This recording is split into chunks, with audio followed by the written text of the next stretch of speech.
In this session, we're going to be looking at those situations which are much more common now when AI-controlled robots, machines, are doing things that previously were the realm of human beings.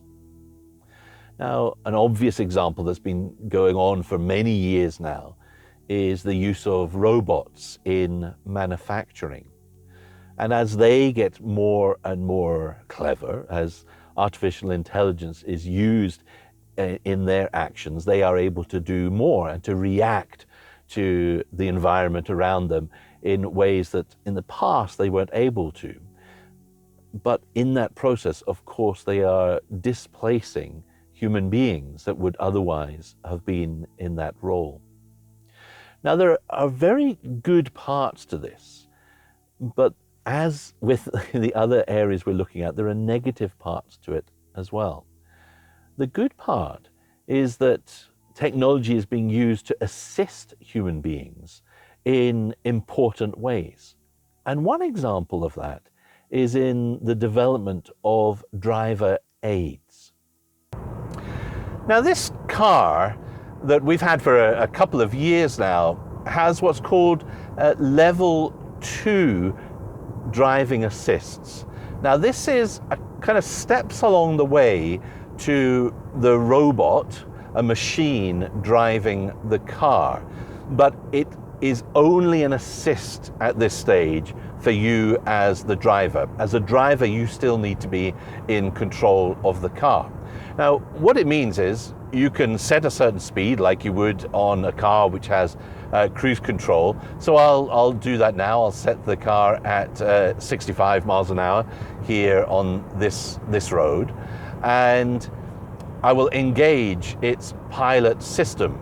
Now, once this is engaged, the sensors around the car, which includes a camera up here, there's a radar at the front which is scanning far ahead, and in the corners of the car there are other sensors which are detecting what is around the car. It's gathering this information, and then it is able to make decisions about how to behave and how to drive the car. So that actually means you can take your hands off the wheel and it will keep the car nicely centered on the lane. And even when the car, when you're coming to a bend in the road, as we are about to do here, then the car will steer around this bend in the road. Now, this is a driver aid, so you need to be in control at all times, and so it will remind you that you're supposed to have your hands on the wheel, which you do, of course, as you're driving the car, but you'll see that it is taking us around this bend here. Now, I find this quite useful on long drives because it takes a lot of the kind of stress of just that, keeping the car in the lane. It basically does that for you as you're driving. And if you get into stop-start traffic with this car and many other cars that have similar systems like this one, then it will actually bring the car to a halt, and it will then, once the traffic moves on, it will move on, and it will just follow the car that is in front as you through that traffic. And if you're on a real stop-start on a motorway like this, that can be a real blessing, because it can be a pain driving in those circumstances. So this is a system which is using algorithms and machine learning, that is using AI and its development to look at the world around it, gathering information, and then to act on that information. It's a robot integrating with our human life, doing something that otherwise we would be doing, and helping to provide some safety in the process and aiding us as we're driving. Now, there are other systems that are developing which are at a higher level than this particular car, so more of the machine taking control. But it does raise questions about who ultimately is in control, who has authority, and how do we know how these systems are working? So, for instance, if a car gets into an accident, who ultimately has responsibility? Is it the driver, or is it the manufacturer of the car? And these questions are complicated questions that are revolving around many different areas where artificial intelligence is getting involved in our own lives and how we are living those lives. So there's one example of a robot powered by algorithms, by machine learning, assisting us. And there are other examples in medicine, for instance. Machine learning and AI algorithms can really assist doctors in their diagnosis of patients, drawing on huge amounts of data to help them analyze, scan images, but also thinking about how chatbots, so these are systems that are online, which will engage in a conversation with patients.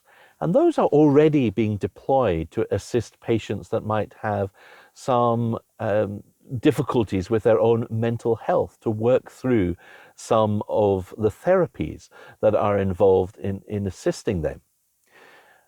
Already those systems are in place and being used.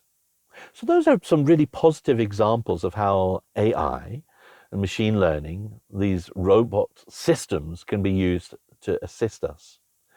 But there are also negative aspects to this.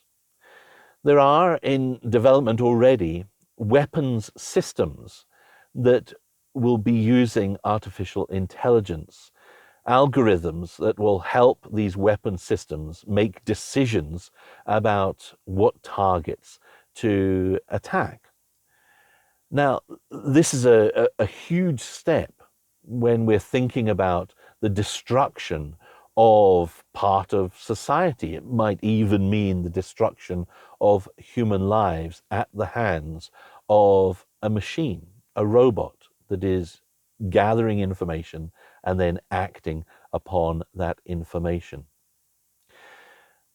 There are questions here for us about the difference between machine intelligence, this artificial intelligence, and our human intelligence, about us, who we are as people.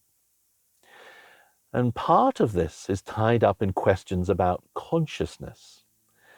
And we might ask, can a machine become conscious? And at the moment, we cannot answer that question. There are competing theories about consciousness and about sentience, and we just don't know as yet. If that time does come, then there are real questions for us in how we interact with artificial intelligence, if that becomes sentient. But at this stage, we're not thinking about that just yet, but rather that interaction between machines, between artificially intelligent machines and ourselves. And when artificial intelligence is being used in situations where traditionally and in the past only humans have been able to act.